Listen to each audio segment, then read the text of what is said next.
사사기 3장 1절부터 4절까지 말씀. 자, 4절까지 제가 봉독합니다. 여호와께서 가나안의 모든 전쟁들을 알지 못한 이스라엘을 시험하려 하시며 이스라엘 자손의 세대 중에 아직 전쟁을 알지 못하는 자들에게 그것을 가르쳐 알게 하려 하사 남겨두신 이방 민족들은 블레셋 5 군주들과 모든 가나안 족속과 시돈 족속과 바알 헤르몬 산에서부터 하맛 입구까지 레바논 산에 거주하는 히위 족속이라. 남겨두신 이 이방 민족들로 이스라엘을 시험하사 여호와께서 모세를 통하여 그들의 조상들에게 이르신 명령들을 순종하는지 알고자 하셨더라. 아멘. 오늘 말씀을 보면 시험이라는 단어가 눈에 들어옵니다. 1절에도 보면 이스라엘을 시험하려 하시며, 그럼 4절에도 보면 이스라엘을 시험하사. 사사기 2장 22절에도 비슷한 말씀이 또 있습니다. 그래서 제가 앞부분 읽지 않았는데, 자, 사사기 2장 22절 말씀 우리 같이 한번 한 목소리로 읽겠습니다. 시작. 이는 이스라엘이 그들의 조상들이 지킨 것 같이 나 여호와의 도를 지켜 행하나 아니하나 그들을 시험하려 함이라 하시니라. 아멘. 자, 저를 한번 보세요. 벌써 졸리는 분이 있어요. 제가 보니까 벌써 막 졸리시는 분이 있는데, 자, 정신 바짝 차리고 한 30분만 졸음을 참으십시오. 시작도 안 했잖아요. 제가 지은 게 아니잖아요. 그러니까 이제 딱 정신 차리시고, 토요일엔 일찍 주무세요. 토요일엔 일찍 주무셔야 하면 주일은 토요일 저녁부터 시작됩니다. 토요일날 늦게 주무시면 설교가 귀에 들어오지 않습니다. 그래서 주일은 토요일 저녁부터 시작되니까 여러분들 딱 정신 딱 차리고 들으시기 바랍니다.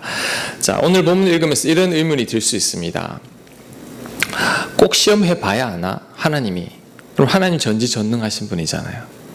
시험해 보지 않아도 이스라엘 백성들이 순종할지 안 할지 다 아시는 분이 왜 시험을 하느냐, 그 말입니다. 여러분, 근데 이 시험은 하나님이 몰라서 이스라엘 백성들을 시험하는 게 아닙니다. 하나님은 다 알죠. 순종하지 않을 것을.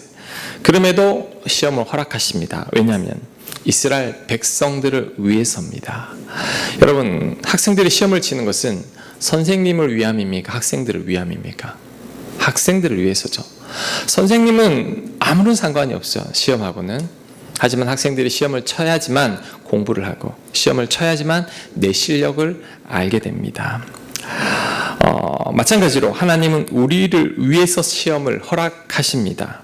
자, 그렇다면 도대체 그 시험이 우리에게 어떤 유익이 있을까요? 첫째, 그 시험을 통해서 우리는 내 한계를 깨닫게 됩니다. 자, 저를 한번 따라해 보시기 바랍니다. 시험을 통해 내 한계를 깨닫게 된다. 우리 아들 이제 시험 치면 공부 다 했냐 물으면 다 이상 할 게 없대요. 다 했다고. 근데 꼭 시험 치고 나면 엉망으로 치고 와서 그런 줄 몰랐다고. 이런 게, 그러니까 이 실력이 다 들통나는 거예요. 시험을 쳐보면. 마찬가지입니다. 시험을 쳐보면 우리의 신앙도 다 드러납니다. 성경에 탕자의 비유가 있죠. 탕자가 어느 날 아버지께 재산을 달라고 합니다. 아버지는 그 아들에게 재산을 줍니다. 자, 아버지가 아들이 재산을 탕진할 것을 알았을까요? 몰랐을까요? 다 알죠. 평소에 행실이 좋지 않기 때문이죠. 그런데 아버지는 아들에게 재산을 물려줍니다. 왜 그랬을까요? 이 아들이 경험해보지 않고는 정신을 못 차리기 때문이죠. 자, 만약에 아버지가 그 아들이 재산을 탕진할 것을 알고 재산을 물려주지 않았다면 어떻게 됐을까요? 아들은 평생 아버지께 불만을 품고 살아간다는 거죠. 하지만 그가 막상 재산을 받고 나갔을 때 다 탕진하게 되죠. 그때 깨닫게 됩니다. 내 인생 내 마음대로 안 되는구나. 아버지 재산 가지고 잘 살 줄 알았는데 나는 이 정도밖에 안 되는구나. 아버지 품에 있을 때가 좋았는데. 그제서야 그 시험을 통과하고 그 시험을 통해서 드디어 아버지 마음을 깨닫기 시작한 거죠. 여러분, 선악과도 마찬가지입니다. 여러분, 선악과. 하나님께서 선악과 만들 때 아담이 따먹을 것을 알았을까요? 몰랐을까요? 알죠. 그런데 왜 선악과를 만드십니까? 그 선악과를 통해 인간의 한계를 가르쳐 주는 거죠. 그 인간의 한계가 뭐냐면, 자, 우리 인간들은 피조물임에도 불구하고 하나님처럼 되고 싶어하는 마음이 있습니다. 그래서 뱀이 아담을 유혹할 때 선악과 먹으면 하나님처럼 지혜로워져. 그 말에 따먹게 되죠. 자, 이것을 볼 때 아담과 하와는 하나님처럼 되고 싶은 마음이 있었다라는 거죠. 만약에 선악과라는 게 존재하지 않았으면 여러분 우리가 에덴 동산에서 행복하게 살까요? 그렇지 않을 겁니다. 왜? 우리 인간들은 본성적으로 교만함이 있기 때문에 하나님처럼 되고 싶은 마음이 있습니다. 그 얘가 사단 마귀들이죠. 사단 하나님의 천사였죠. 하지만 하나님을 대적합니다. 왜? 하나님처럼 되고 싶었기 때문이라는 거죠. 우리 인간들도 이런 시험거리가 없으면 하나님처럼 되고 싶은 마음이 있습니다. 당자가 아버지 사랑을 깨닫지 못하고 아담이 하나님의 그 사랑을 깨닫지 못하고 떠났던 것처럼. 그래서 우리에게는 시험이 반드시 필요합니다. 이런 시험이 없으면 저와 여러분은 교만해지죠. 그리고 내 한계를 모르게 되죠. 결국 하나님을 다 떠나게 됩니다. 이스라엘 백성들을 봐도 잘 알 수 있습니다. 하나님이 이스라엘 백성들에게 어떤 명령을 내렸죠? 절대 가나안 사람들과 같이 살면 안 된다. 그들을 쫓아내라. 이게 첫 번째 시험이었는데 이스라엘 백성들은 불순종합니다. 왜?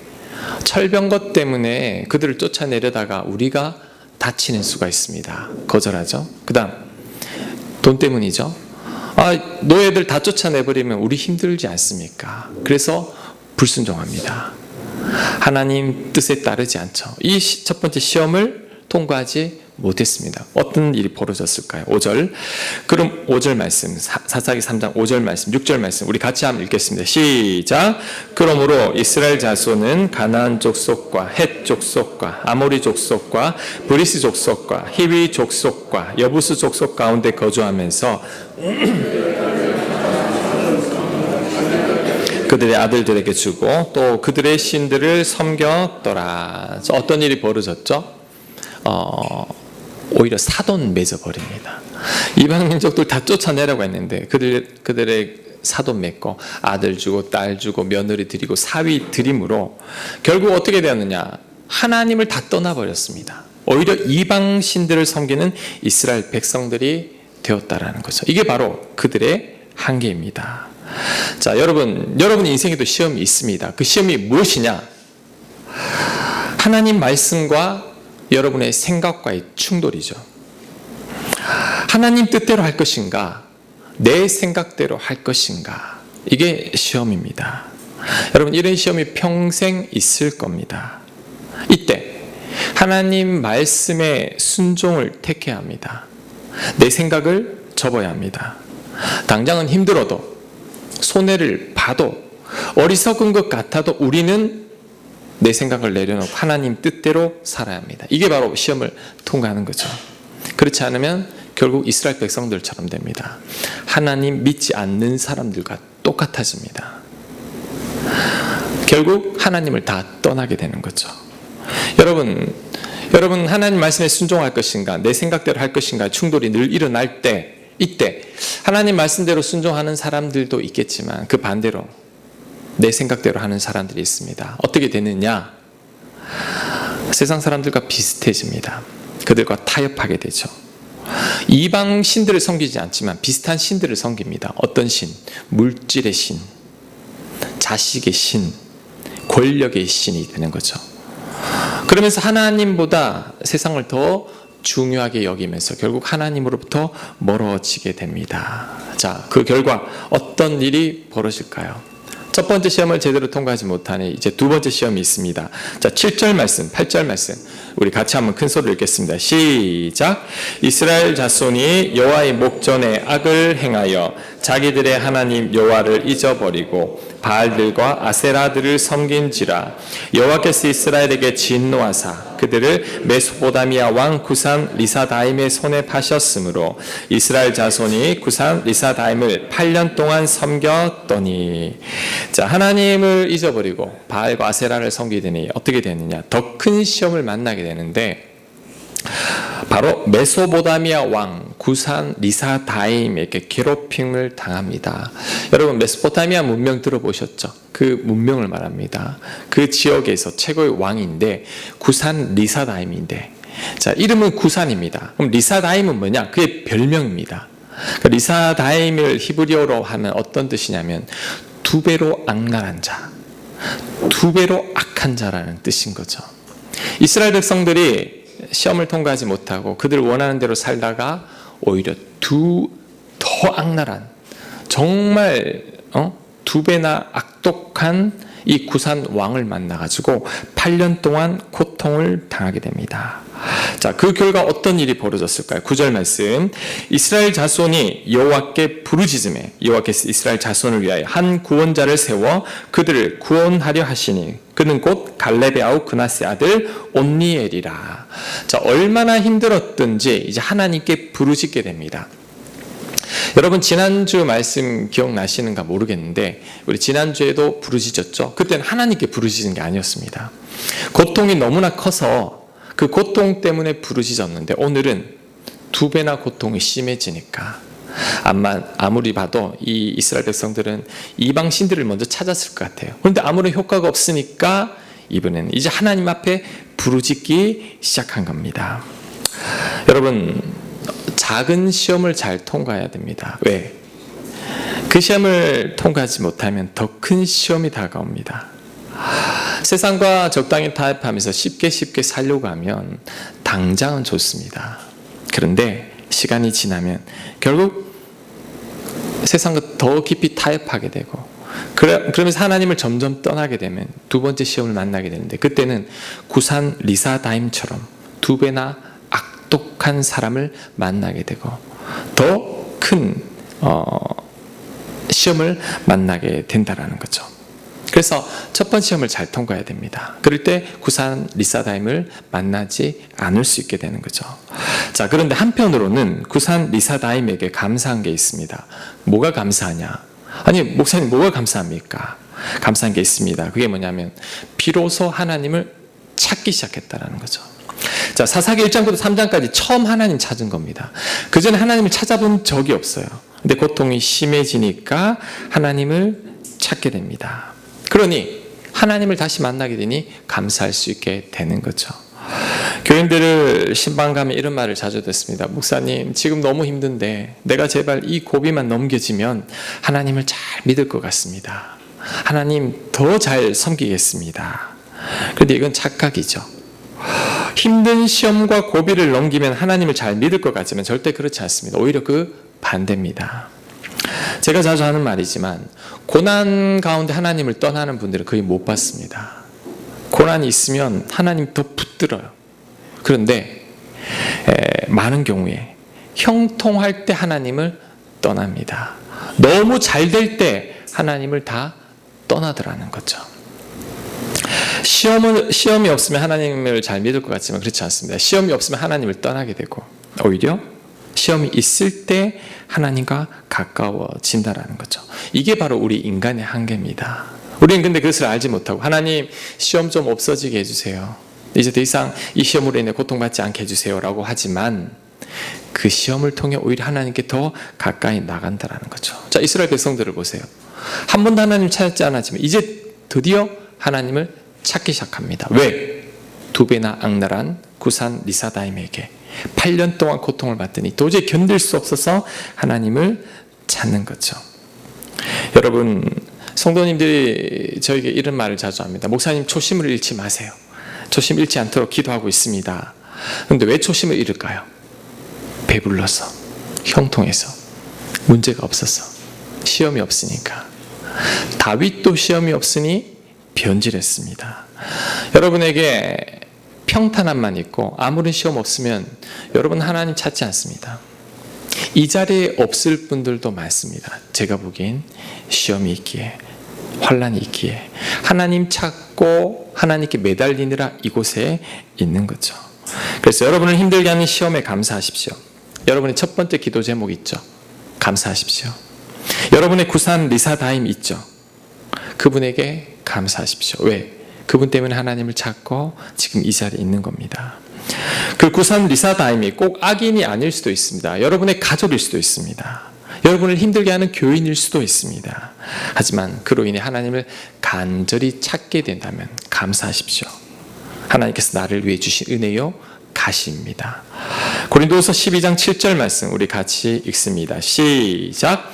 여러 계시를 받은 것이 지극히 크므로 너무 자만하지 않게 하시려고 내 육체의 가시 곧 사탄의 사자를 주셨으니 이는 나를 쳐서 너무 자만하지 않게 하려 하심이라. 바울에게 육체의 가시, 사단의 가시가, 사자가 있었습니다. 그게 그 질병이죠. 바울은 그 질병 때문에 하나님의 사역을 제대로 감당할 수가 없었어요. 이렇게 설교하다가 그 질병 때문에 푹푹 쓰러지곤 했죠. 하나님께 제발 그 질병 좀 거둬달라고. 그래서 하나님께서 주신 말씀은 너는 질병이 있어야 된다. 그 질병 때문에 네가 나를 더 찾게 되고 교만하지 않게 된다. 그래서 나중에 바울이 깨닫게 된 거죠. 오히려 하나님께 감사드립니다. 나에게 이런 가시를 주신 것을 감사합니다. 여러분이 하나님을 간절히 찾게 하는 구산 리사다임이 꼭 있어요. 사람일 수도 있고 환경일 수도 있는데 감사하십시오. 그것 때문에 하나님과 가까워진 겁니다. 다윗에게는 사울이 구산 리사다임이었죠. 얼마나 힘들겠는지 모릅니다. 하지만 그 사울 때문에 하나님과 가까워졌고, 요셉은 형들 때문에, 그리고 보디발 아내 때문에 얼마나 많은 고통을 당했는지 모릅니다. 하지만 그로 인해 하나님과 더 가까워지고 결국 애굽의 총리에까지 오르게 되었습니다. 여러분, 그러니 하나님을 찾게 만드는 사건이나 사람들에게 감사할 수 있어야 합니다. 그게 바로 믿음의 사람이죠. 아무튼 이스라엘 백성들이 정말 오랜만에 하나님을 부르짖으며 찾게 되었습니다. 그랬더니 하나님께서 바로 응답해 주십니다. 그 사람이 누구냐? 바로 온니엘입니다. 자, 여러분 저를 보세요. 온니엘이 누구죠? 사사기 1장에서 나왔는데 갈렙의 조카입니다. 갈렙이 기럇세벨 땅을 차지하는 자에게 내 딸을 주겠다 했을 때 이 온니엘이 그 땅을 정복하고 딸 악사를 아내로 맞이하게 되죠. 그래서 이 온니엘은 믿음이 있는 자죠. 자, 하나님께서 이 온니엘을 통해서 이 구산 리사다임을 정리를 해버리십니다. 자, 10절 말씀, 11절 말씀 우리 마지막으로 같이 읽습니다. 시작. 여호와의 영이 그에게 임하셨으므로 그가 이스라엘의 사사가 되어 나가서 싸울 때에 여호와께서 메소포타미아의 왕 구산 리사다임을 그의 손에 넘겨주시매 온니엘의 손이 구산 리사다임을 이기니라. 그 땅이 평온한 지 40년에 그나스의 아들 온니엘이 죽었더라. 아멘. 자, 온니엘이 구산 리사다임을 이겼습니다. 그래서 40년 동안 평안을 맞이하게 됩니다. 문득 이런 생각을 해봅니다. 왜 하필 온니엘일까? 왜 그 많고 많은 사람들 중에 하나님께서 하필 온니엘을 통해서 또 이렇게 역사하셨을까? 이 온니엘이 바로 첫 번째 사사입니다. 사사기의 첫 번째 주인공 사사인데 그런 특별한 뭔가 있을까? 있습니다. 그게 뭐냐?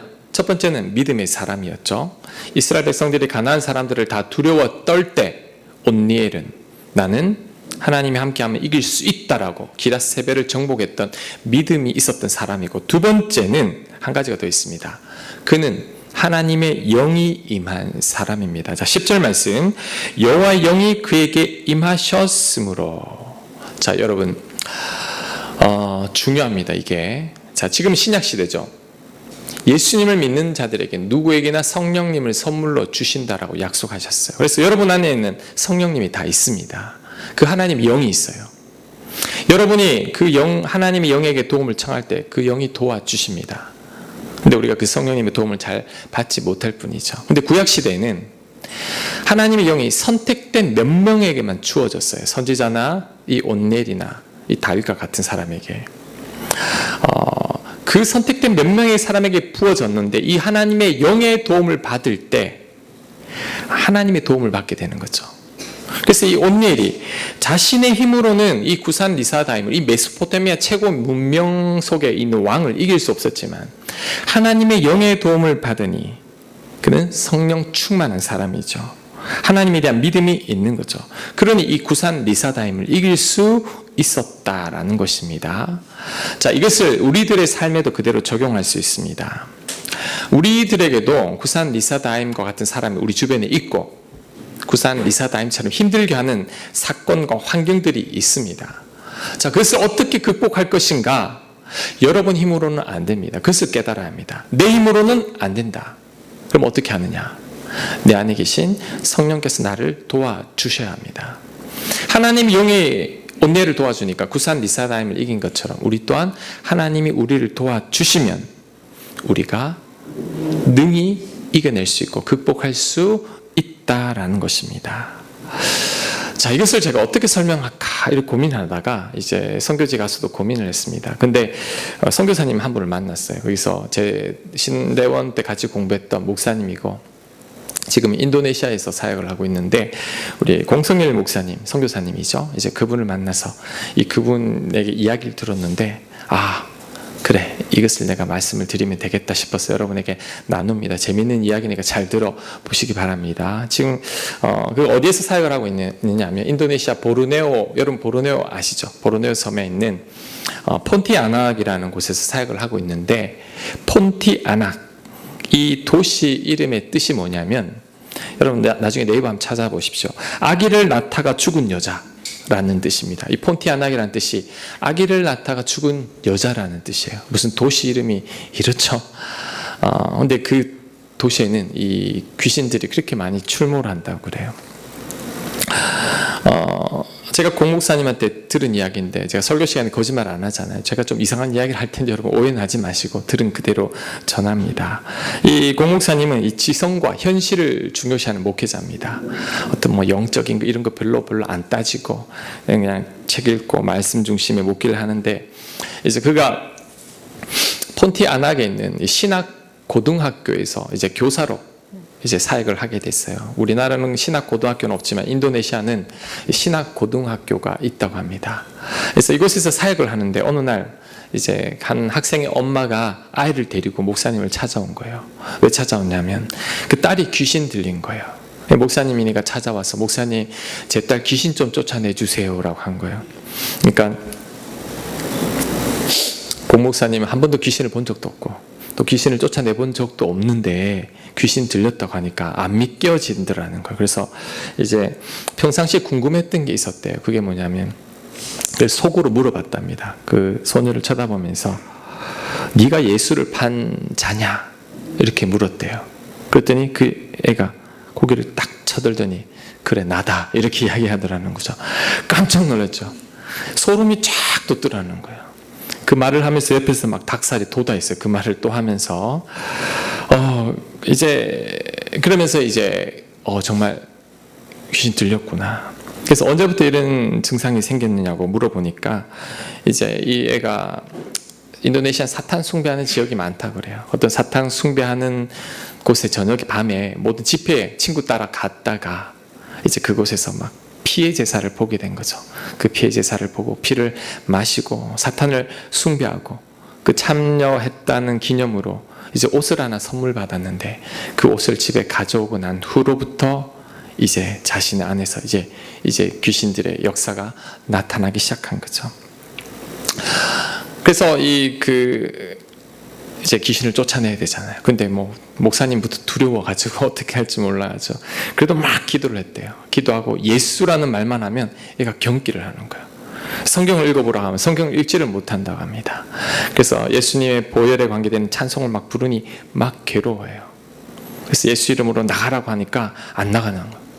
내 집인데 왜 나가라고 하냐고 막 목소리 변조된 목소리로 막 대적하는 거죠. 몇 시간을 기도를 해도 안 되더라는 거죠.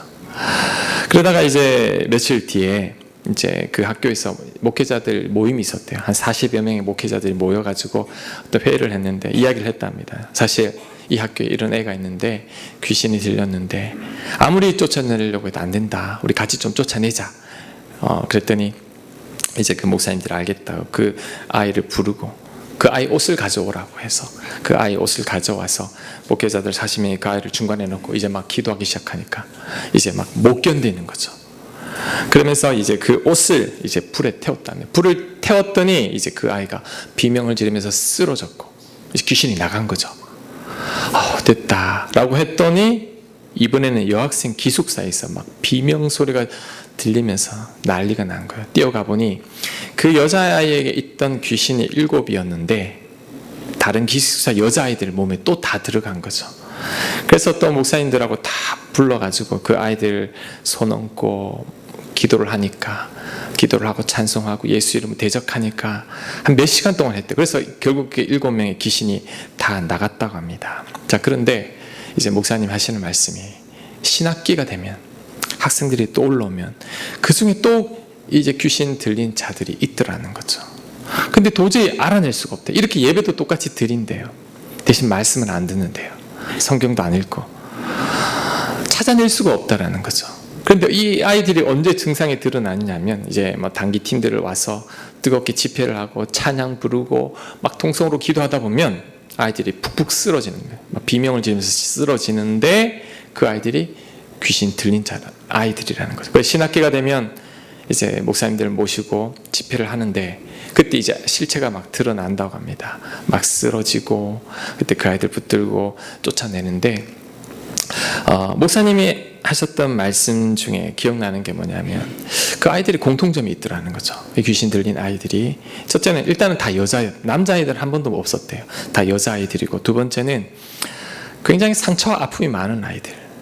상처와 아픔이 많고 외롭고 학대를 많이 경험한 아이들, 속에 분노가 품고 있는 아이들이라는 거죠.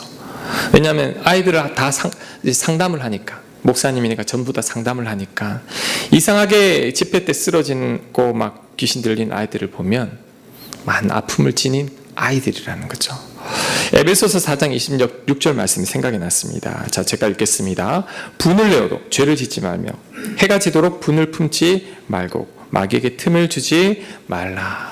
분 품을 때, 용서치 못할 때 약한 아이들에게 들어간다라는 거죠. 제가 1시간 넘게 이야기를 들었는데 할 이야기는 정말 많은데 이제 제가 간단하게 예배와 관계되는 이야기만 하겠습니다. 공 목사님이 저에게 했던 말 중에 이런 말이 있습니다. 처음에 내가 기도를 했는데 안 나간 이유를 알았다라는 거죠. 왜냐하면 처음에 너무 무서웠다라는 거죠. 이제 막 그 아이의 몸속에서 이제 전혀 다른 음성이 들리면서 막 목사님 가족을 위협하고 죽이겠다고 하니까 두려웠다라는 거죠. 두려우니까 예수님의 이름으로 대적해도 애들이 두려워하지 않더라는 거죠. 특히 이 마귀들은 우리를 속입니다. 두려워하게 만듭니다. 겁내게 만드는 거죠. 속이는 거죠. 그래서 이런 일들을 여러 번 경험하고 나니까 하나님께서 깨닫게 해준 게 있습니다. 그게 뭐냐면 하나님이 이 고목사님에게 네 힘으로 쫓아내려고 하니까 안 되는 거 아니냐. 네 안에 성령님이 있다. 네 안에 예수님이 있는데 예수 이름으로 대적해야지. 왜 네가 귀신을 쫓아내려고 하느냐. 하나님이 주신 깨달음이죠.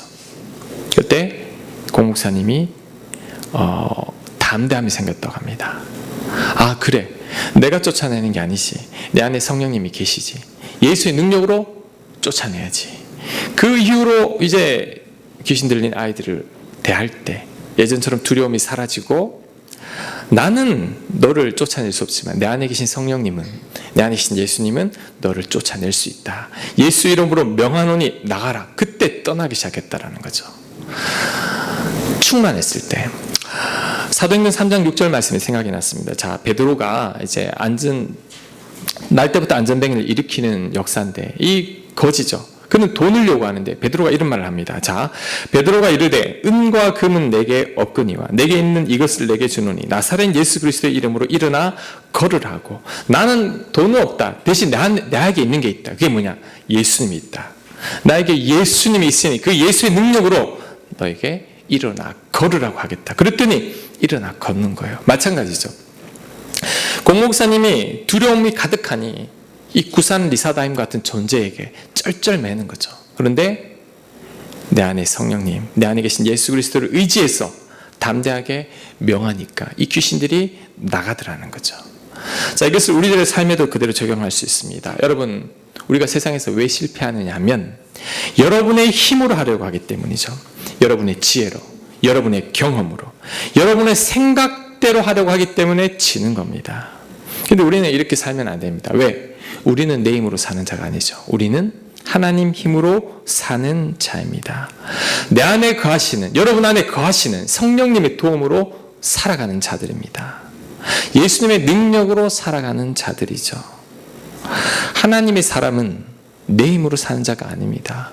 여러분이 교회는 당을 믿는다고 하지만 여전히 여러분의 힘으로 살고 여러분의 생각대로 살아가고 있다면 여러분은 아직 여러분 안에 계신 그 하나님의 영의 도움을 받지 못하는 자죠. 하나님 온내를 택한 이유가 뭘까요? 그는 이스라엘 백성들과 유일하게 하나님의 영이 충만한 자, 하나님의 도움을 받을 줄 아는 자, 하나님을 믿음으로 의지하는 자였기 때문입니다. 그래서 하나님께서 온니를 사용하신 거죠. 마찬가지로 여러분이 하나님을 철저히 의지할 때, 내 능력이 아닌 여러분 안에 계신 예수 그리스도를 의지할 때, 그때 여러분에게 구산 리사다임과 같은 사람을 극복할 수 있고 구산 리사다임 같은 문제들 또한 극복할 수 있는 것입니다. 여러분이 왜 하나님 말씀대로 순종하기에 실패한 줄 아십니까? 지금까지 여러분 힘으로 순종하려고 했기 때문에. 하나님 말씀에 순종하기 위해서는 첫 번째, 내 힘으로 순종하지 못합니다라는 것을 깨달아야 합니다. 두 번째, 여러분 안에 계신 성령님의 도움을 받아야 합니다. 하나님의 도움을 받아야 합니다. 그럴 때 순종할 수 있는 거죠. 여러분 곁에 구산 리사다임과 같은 분들이 있죠. 그 사람 때문에 괴롭죠. 어떻게 해야 되죠? 여러분 힘으로 상대해왔기 때문에 지금까지 힘들었던 겁니다. 이제는 내가 상대하는 게 아니라 내 안에 계신 성령님을 의지할 때, 예수 그리스도를 의지할 때 내가 달라집니다. 담대해집니다. 그 사람을 대하는 태도가 바뀝니다. 그럴 때 그 사람을 능히 상대할 수 있는 거죠. 자, 저를 한번 따라해 보시기 바랍니다. 우리는 우리 힘으로 사는 자들이 아니다. 우리는 우리 힘으로 사는 자가 아닙니다. 우리 힘으로 산다면 그건 나를 믿고 사는 거지 하나님을 믿고 사는 게 아니죠. 우리는 하나님 능력 의지하고 예수님 믿는 믿음으로 살아가는 자들입니다. 지금 우리 교회가 기도하고 있잖아요. 왜 기도하나요? 우리 힘으로 교회를 이루지 않겠다라는 거죠. 왜? 하나님이 이루어야 되죠. 좀 늦게 가더라도, 좀 손해를 보더라도, 좀 어리석어 보이더라도 하나님께서 인도하시는 대로 가면 됩니다. 왜? 그래야지만 온내일처럼 하나님의 도움을 받을 수 있기 때문입니다. 이제부터는 여러분 힘으로 살지 않기를 간절히 바랍니다. 여러분 생각대로 살지 마십시오. 하나님 뜻대로 하나님의 능력으로만 살아야 합니다. 그럴 때 온내일처럼 하나님의 영의 도움을 받게 될 줄로 믿습니다. 아멘. 자, 오늘 이 말씀 생각하면서 우리 같이 한번 찬양 한번 하겠습니다. 우리 주님